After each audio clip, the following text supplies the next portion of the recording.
The topic I'm going to discuss, I'm first going to tie it back in with what Guy was talking about the Arctic sea ice. See, the Arctic sea ice, in addition to providing this, I think of it as like a bank account of ice. So when the northern hemisphere overheats, for example, in the summer months, as we get more and more sunlight, we depend upon this bank account of ice, which melts in response to this temporary overheating, melting of ice, cooling the water, the ocean waters, and cooling the northern hemisphere. It's the air conditioner of the northern hemisphere. In addition to providing that bank account of ice, it also provides a massive mirror that reflects sunlight back into space instead of getting absorbed by the dark ocean seawater, which is replacing the ice as it melts, thus causing much more absorption of energy from the sun, accelerating that heating. That's the self-reinforcing feedback loop that Professor McPherson was talking about. So it is of utmost urgency that we do everything we can to refreeze the Arctic. How will we refreeze the Arctic? Some people even find it laughable. Well, there are, and with all respect to those who say there's no evidence that geoengineering can work, I maintain that until and unless we do everything in our power to try to innovate solutions to refreeze the Arctic, we will not know if it can or can't be done. Everyone says it's impossible until someone does it, until it's done. So we need to do everything in our power to do that. How might we, for example, refreeze the Arctic? One is to replace that natural mirror of Arctic ice, to supplement it with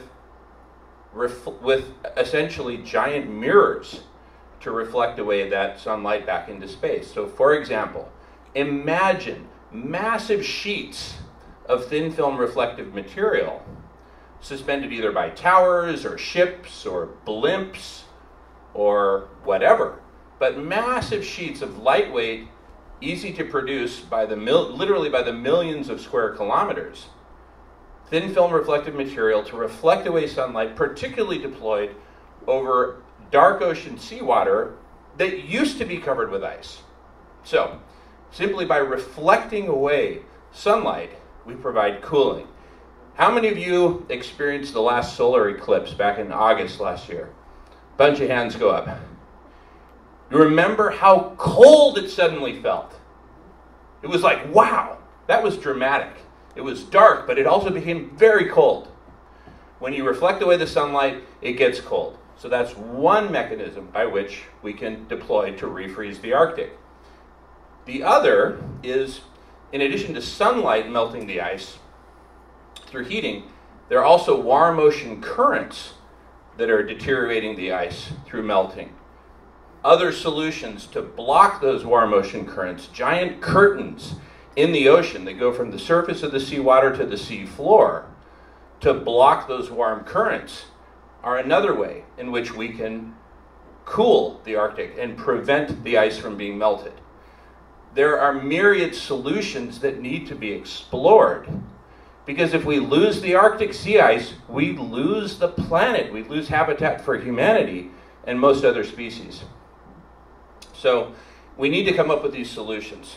Now, you might say, well, even if we come up with all these engineering solutions, if the governments of the world are corrupt and denying that it's even a problem, how are you going to get the United States government to do its part with Donald Trump in office, right?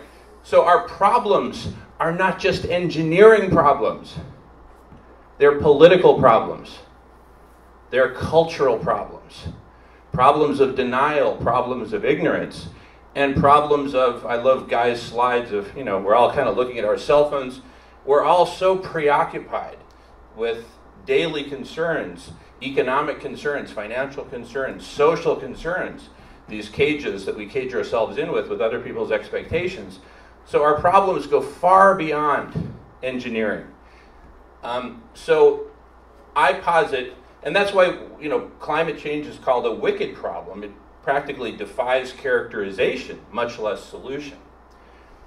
I posit to you that in order to generate all of these solutions that we need to address this problem at multiple levels, engineering, political, cultural, economic, etc., we need a vastly higher form of intelligence than what has been manifested thus far by humanity on planet Earth.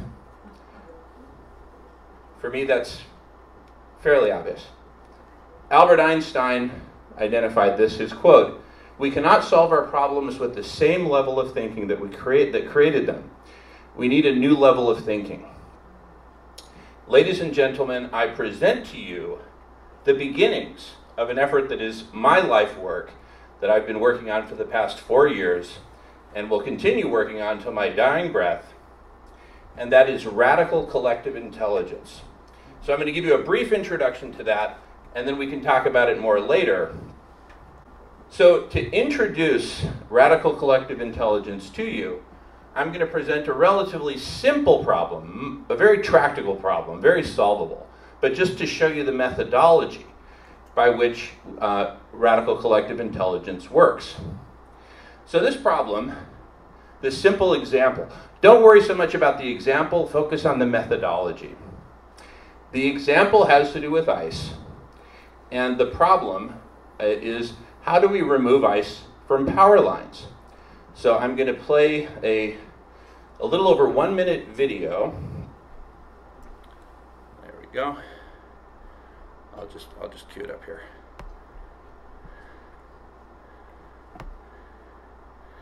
This is published on the Harvard Business Review. It's a methodology called brain swarming, presented by Dr. Tony McCaffrey. In a brain swarming graph, the goal grows downward into refined sub-goals. Resources are interacted together and grow upward. When the two directions connect, solutions start to emerge. Let's see how brainstorming would handle a classic management problem, like this real-life conundrum at the company Pacific Power and Light. Winter storms in the Cascade Mountains leave power lines loaded with ice, which if left unattended will break the lines. Having workers climb the poles to shape the lines is both dangerous and time-consuming. Management searched for a better method for years. What if they had used brainstorming? To start, they would simply place the goal at the top of the brainstorming graph and a few known resources at the bottom. Then the group would be instructed not to talk, but to simply add post-it notes and drawn lines to the graph. People who are naturally top-down thinkers would start refining the goal. Other naturally bottom-up thinkers would analyze how the resources could be used, or they would add new resources. Pretty soon the two directions would connect, an indication that the group is finding ways to use the resources to solve the problem. This figure shows a careful refinement of the goal, as well as Pacific Power and Light's actual solution of using the helicopter's downdraft to shape the lines enough to remove the ice. Other solutions are also shown, including using a helicopter to drop a de-icing agent onto the lines, and using the conducted electricity to generate enough heat to melt the ice on the outside of the lines.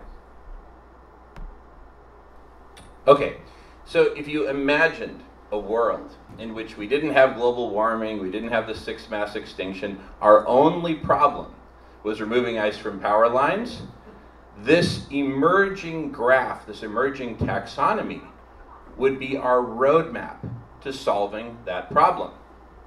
Pretty straightforward. Okay. Now I'm going to go back to the slides. Let me just get it teed up here. Then I'll turn it over to you, Matt, to advance.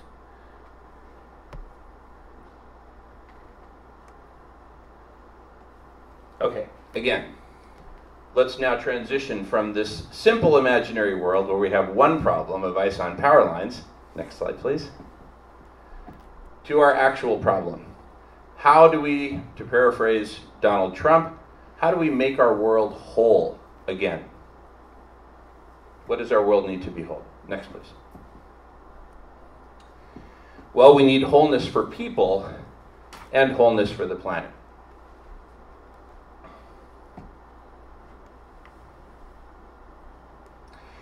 Wholeness for people, as Guy McPherson mentioned, are basic needs: food, shelter, clothing, etc., as well as higher needs: community, culture, story, purpose. And then, of course, the myriad needs of Mother Earth: the air, the water, the land, all need to be whole, free from contamination, and functioning as the proper life-supporting systems that they are meant to be. So if we carry this process further of breaking it down, next please, we can imagine rooting down all the way to, it forms like an inverted tree, right? And at the very bottom of the tree are these myriad leaf nodes of specific needs that need to be met. Next, please. So just imagine this whole taxonomy conceptually with perhaps millions of leaf nodes at the bottom. Next, please. All of these leaf nodes are all the specific needs of a whole world, including the need to remove ice from power lines. So you can imagine this entire taxonomy boiling down to more tractable problems, some of which are very, very difficult, but much more tractable problems that lend themselves to a solution by which collective intelligence through brainstorming can help us solve them. And now what we're about to see is how we can build off of this relatively simple methodology and use artificial intelligence combined with collective human intelligence to come up with all the solutions we need. So, but first let's just do a quick review. At this level we have needs, the needs of a whole world. The top of the brainstorming methodology we saw in the video shows us how we can go from a need to various ways to meet that need. This is what Dr. McCaffrey was talking about with the top-down thinking that breaks it down into ways. He calls them sub-goals and sub-sub-goals. I simply call them ways. And then the bottom-up thinking involves utilizing our resources and finding ways to combine those resources. For example, using helicopters in de-icing agent, a terrible example, but nonetheless it illustrates the point. So these are our raw materials: resources and ways. Next, please. And as Dr. McCaffrey pointed out, as we build from the bottom up and root down from the top down, solutions start to emerge. This is our quest. We need to find solutions to refreeze the Arctic, etc. Next. And so now imagine this process spanning all of our needs and coming up with myriad taxonomies of ways to solve, to address all these needs, using combinations of resources and letting the solutions emerge. Now, what's interesting and very important is, as was pointed out in the geoengineering examples that were cited, there are myriad unintended consequences. So these red lines indicate harmful unintended consequences. Okay? So we have to be very mindful of those. And so as we map out, these S's stand for solutions. As we map out various different possible solutions, we need to map out not only the intended consequences, but the unintended negative consequences indicated by these red lines, but also unintended positive consequences represented by the blue lines. So in the end, as we build out this, as we deploy this methodology to solve the world's problems, we're going to generate a whole spaghetti factory of connections between solutions and needs, some positive, some negative. So, as an example, one solution we started developing a few years ago to end world hunger through a new standard for the global economy, certified compassionate companies donating all of their profits to eradicating hunger. Next slide. And donating them to, this is a project that we've been pioneering in Southern California called community cafes, making food a basic human right. Now, interestingly, though we set out to feed people in need, what we found was this starts to generate community, an unintended positive consequence of feeding people, because it's way more efficient to feed them together. And when you create community, you start solving myriad other problems as well. And out of this virtuous cycle started to emerge the Hungerless Games. One more slide, please. Then the certified compassionate companies are pioneered. The very first company that signed up is led by my brother, Takuya Sato, who leads the hemp industry in Japan. My brother Takuya Sato is the hemperor of Japan. And speaking of unintended positive consequences, in addition to generating the profits to fund community cafes, we're also replacing cotton, which has myriad negative consequences, with hemp, which has myriad positive impacts, returning nutrients to the soil, sequestering carbon, on and on. So that's an example, a little detour into the world of both unintended negative consequences and unintended positive consequences. All right, let's take a slightly different look at this. This is one of the earlier slides. Whoops, I'm sorry.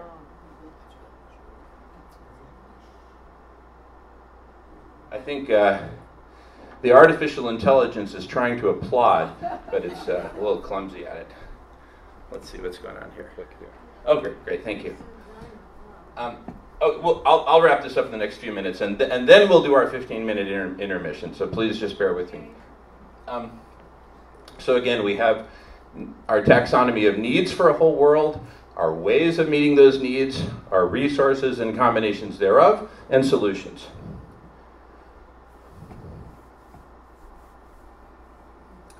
Now, if this is our toposphere of topics, imagine that each of these things on the screen here represents a topic, whether it's a resource, a combination of resources, a way to meet a need, or the need itself.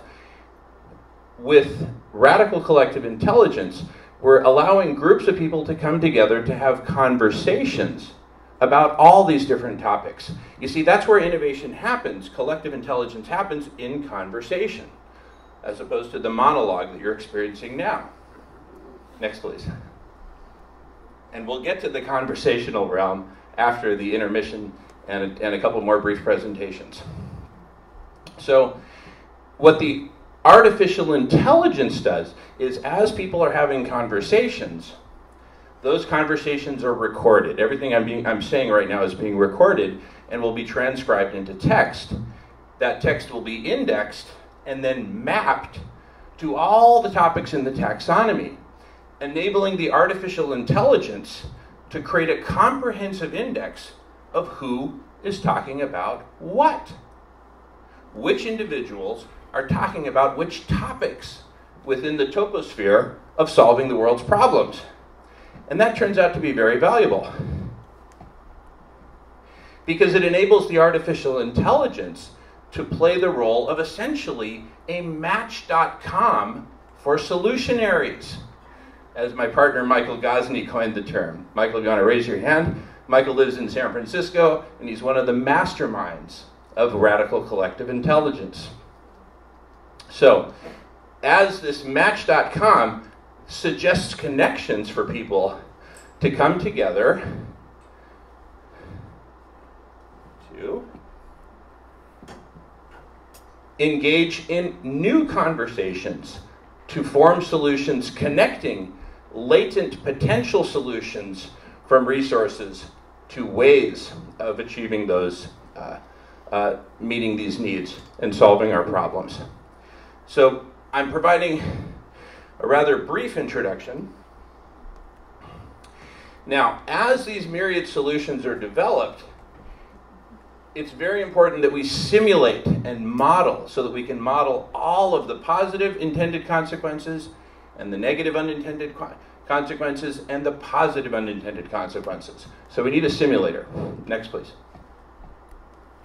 So all of these solutions will feed into the simulator that will say, well, if you implement these solutions, these will be the results. Next, please. Now, in addition to a simulator, we need an optimization layer. And this is my techie side coming out, because much of my life I've spent doing exactly this kind of work. So that the optimization layer, driven by artificial intelligence, can sort through different combinations of solutions in order to determine the optimal set of solutions, the optimal deployment plan to achieve the optimal results. So I'll start to wrap up with a brief overview of the evolution of collective intelligence. So now imagine that everything I've just described, from the interfaces, the taxonomies, the transcription and indexing of all the conversations, these match.com functions, imagine all these, next please, are represented as a platform. Imagine this is the software and technology platform. This is the platform for radical collective intelligence. And as people join, an actual intelligence represented by this little brain starts to emerge. Think of the platform is sort of like the pot for a plant, and the brain is the plant itself that grows and grows and grows until its growth is constrained. Actually, if we could back off a slide, please. Is constrained by the pot itself, by the size of the pot. Well, this actual intelligence, this radical collective intelligence, will set about coming up with solutions for refreezing the Arctic, ending world hunger, etc., etc. And among other things, it will work on coming up with the next generation of the platform, which in turn will be able to support a much higher form of collective intelligence, which in turn will be able to, among other things, set about developing the next platform, the next generation of the platform for radical collective intelligence, which in turn will support, oh my goodness, a much higher form of intelligence. So, and the last slide I want to show is abrupt climate change. You've now got a contender, a challenger. Abrupt climate change meet abrupt collective intelligence. So we're now challenging abrupt climate change to a game of chicken. Who do you think's going to win? Stick around to find out. So with that, I want to thank you all for your time and attention. We've got two wonderful speakers coming up after the intermission. Professor Kurt Cuffey from UC Berkeley and Professor Dennis Baldocci from UC Berkeley. Thank you all so much for being here.